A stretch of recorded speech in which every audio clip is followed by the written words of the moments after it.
If I were to walk in to an EdCamp session and sit in on one, what would a good EdCamp session look like if I were to walk in on one?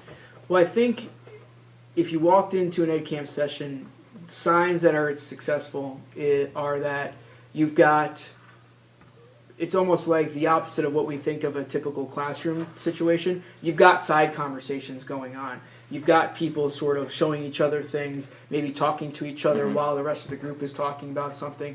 You've got somebody there that's excited about something and showing off what they've been doing. Or you've got a group of people where everyone's actively engaged. It doesn't mean you need to be the loudest person in the room or the person that talks the most.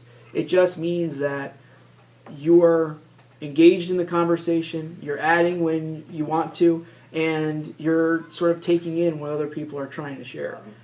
I think we've been used to having professional development that is driven by a specific facilitator, where the audience, meaning the teachers, are more of a passive, or take less of an active role. Right. And the EdCamp model really relies on teachers taking a much more active role in the learning that they want to get from the day.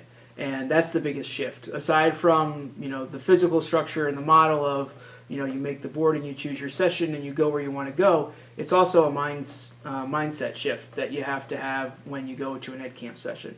So the difference for EdCamp, and that we all have to take into an EdCamp model, is that you're not necessarily going to get the full package of information that you need. You're going to get, I like to look at it as you're getting more of a jumping off point. So you have an interest, or you have a question, or you have something that you want to explore. You talk to some people, maybe you find people that know more than you, maybe you find out that you're the person in the room that knows the most.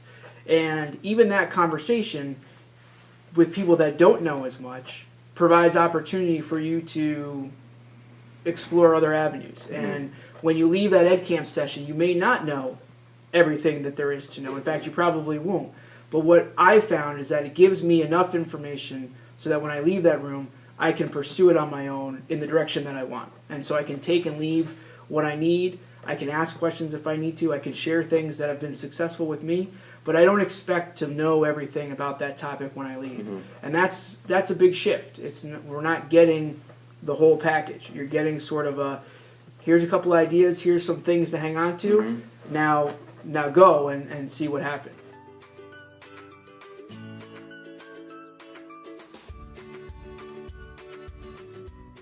Oh, hey, Justin. All right. How was your summer? It was good. How was yours? Good. Is this the EdCamp session on publishing student work? Yeah, I've got a cool app that I was using at the end of last year that I want to show everybody. Great. Hi everybody. I put this on the Padlet today because I wanted to talk a little bit more about how other people are having their students publish work and demonstrating their learning. I recently found an app called Seesaw that I've been using with my kids in my classroom. And the neat thing about it is you can create a teacher account and have student accounts within it, and they can we use our Chromebooks, and they can take pictures of their work, they can audio record, they can video record their work. But the nice thing is they can also, once they take that picture or take that video, they can then record audio on top of it as like an explanation, or there's a pen tool where they can add highlights and illustrations to whatever they've done. So I work with a lot of children who have social needs and everything, and we've been doing some different kinds of things, putting together bulletin boards in the hallway so that the adults and the kids can look at them when they go by.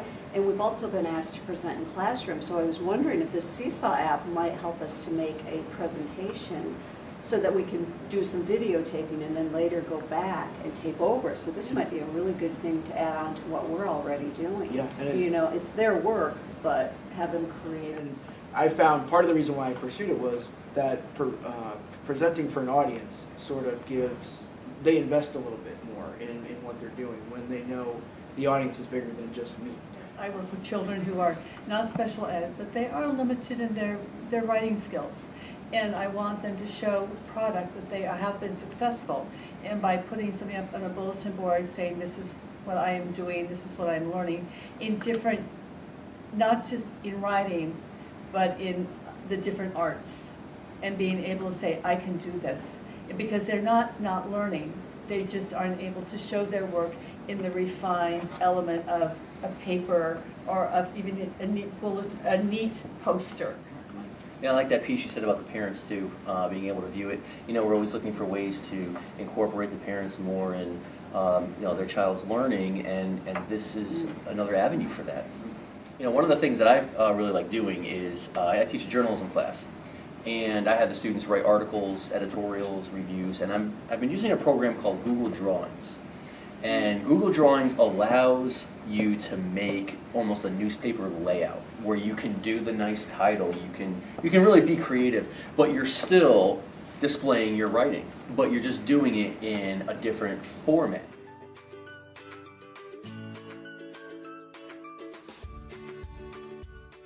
Additional, I mean, as we're saying here, is it generating additional areas to research and Exactly. additional areas to go out for us, because we go in for just one thing, and that's all we're going to get. Right. And with the dialogue, we're going to get Yeah. a lot more. And look, today, we are not only walking away with some great ideas, we've got some ideas to go further into for EdCamp.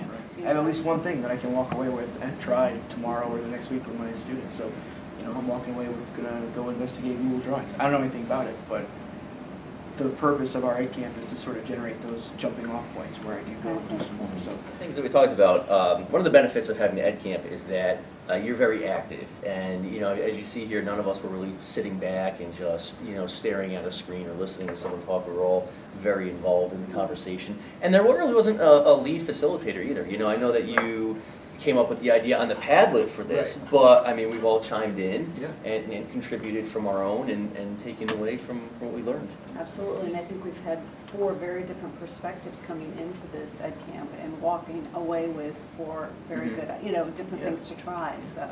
yeah.